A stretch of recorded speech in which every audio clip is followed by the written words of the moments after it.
उत्तराखंड के संसाधन उत्तराखंड में ही इस्तेमाल किए जाए। पूरे विश्व में जिसको प्रसिद्धि मिली है वो है हमारा शिक्षा और स्वास्थ्य का मॉडल। 3 प्रमुख मुद्दे हैं, शिक्षा, स्वास्थ्य और रोजगार। बिजली यहीं बनती है, उत्तराखंड के लोगों का राइट है। उत्तराखंड की जनता पूरा मन बना चुकी है। नमस्कार, आप देख रहे हैं तहलका इंडिया न्यूज़। आपके साथ मैं हूं मीनाक्षी सा। 2022 के चुनाव के लिए आम आदमी पार्टी जोरों शोरों से लगी हुई है। अब ऐसे में आज हम आपको आम आदमी पार्टी के कुछ नायाब चेहरों से मिलाएंगे। देखिए हमारी ये खास रिपोर्ट। उमा सिसोदिया, महिला सशक्तिकरण की मिसाल, बेबाक बयान, बेखौफ बेबाक। उमा सिसोदिया हमेशा अपने सटीक जवाबों को लेकर चर्चा में रही हैं। उमा ने अन्ना हजारे से प्रभावित होकर राजनीति में अपना कदम रखा। तब से लेकर अब तक उमा बढ़ चढ़कर सियासी हलचलों में अपनी भागीदारी देती हैं। लेकिन 2022 के चुनाव के लिए आम आदमी पार्टी की क्या रणनीतियां हैं, सुनिए उमा से ही। 2022 का चुनाव आम आदमी पार्टी का पहला चुनाव है और इस पहले चुनाव के लिए आम आदमी पार्टी पूरी तरह से कमर कसकर तैयार है।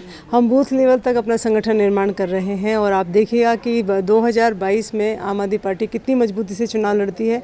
कांग्रेस और बीजेपी के छक्के हम लोग इस चुनाव में छुड़ाने वाले हैं। राजू मौर्य, शालीन व्यक्तित्व, कर्मठ नेता। डोईवाला विधानसभा क्षेत्र से आम आदमी पार्टी प्रदेश प्रवक्ता राजू मौर्य, जिनका मानना है कि आज तक उत्तराखंड में राज करने की नीति हुई है, लेकिन अब तक जनता के हितों की नीति हुई नहीं। अक्सर राजू मौर्य को कहते सुना गया है, जिसने देश की सीमा को दुश्मनों से बचाया वही अब उत्तराखंड को भी बचाएगा। मौर्य ने 2022 के लिए आम आदमी पार्टी के एजेंडों को खुलकर सामने रखा है। आप भी सुनिए। पहाड़ों के अंदर, हमारे उत्तराखंड राज्य के अंदर टूरिज्म की अपार संभावनाएं हैं। इतना टूरिज्म है, उसके अलावा हमारे पास जल स्रोत बहुत है।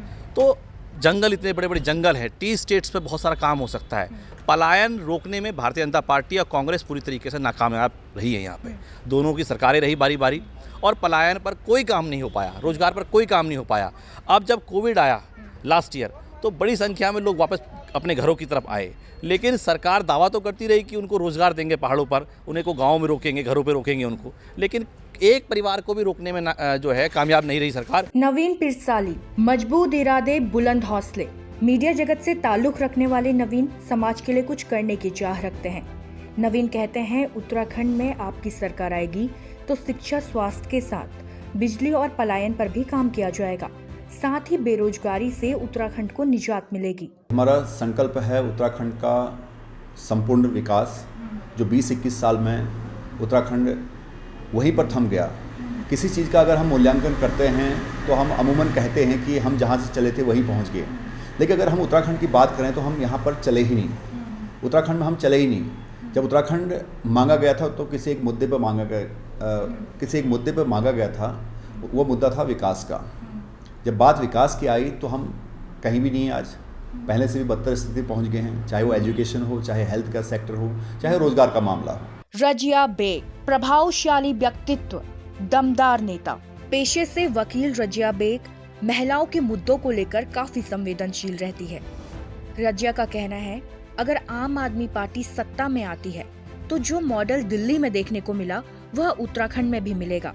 इसके अलावा महिलाओं को लेकर आप सरकार के पास जो भी योजनाएं हैं उनको भी अमली जामा पहनाया जाएगा। उत्तराखंड की दृष्टि से देखें अगर तो पलायन बहुत बड़ा मुद्दा है उत्तराखंड के अंदर। गांव के गांव खाली हो गए, लेकिन ये एक बहुत बड़ी बात है कि हमारे उत्तराखंड के जो रहनुमा बनते हैं उन्होंने नहीं सोचा कि पलायन उत्तराखंड के लिए कितना खतरनाक चीज़ है।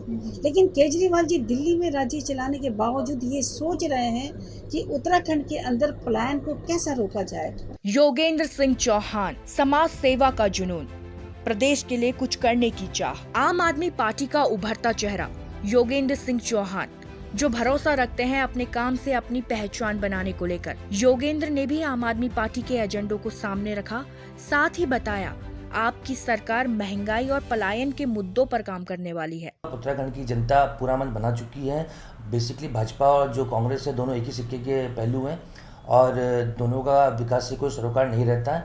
इनका सिर्फ एक ही काम रहता है कि 5 साल तुम लूटो, 5 साल हम लूटें, 5 साल तुम कमाओ 5 साल हम कमाएं, और ना तुम हमारी जांच कराओ ना हम तुम्हारी जांच कराएं। जनता इस चीज़ को पूर्ण रूप से समझ चुकी है और जनता ने मन बना लिया है कि तीसरा विकल्प आम आदमी पार्टी का जो विकास मॉडल दिल्ली में और नहीं अभी तो पूरे हिंदुस्तान में और विदेश में उसकी चर्चा हो रही है, वही मॉडल उत्तराखंड की जनता आम आदमी पार्टी को 2022 के चुनाव में उत्तराखंड के अंदर देगी। उत्तराखंड में आम आदमी पार्टी को बेहतर विकल्प के रूप में देखा जा रहा है, लेकिन जो मॉडल दिल्ली में आम आदमी पार्टी का है, क्या वो काम उत्तराखंड में भी करेगा? ये एक सोचने वाली बात है। और बीजेपी और कांग्रेस जैसी दिग्गज पार्टियां होने के बाद क्या आपका जादू, आपका झाड़ू पहाड़ों पर चलेगा?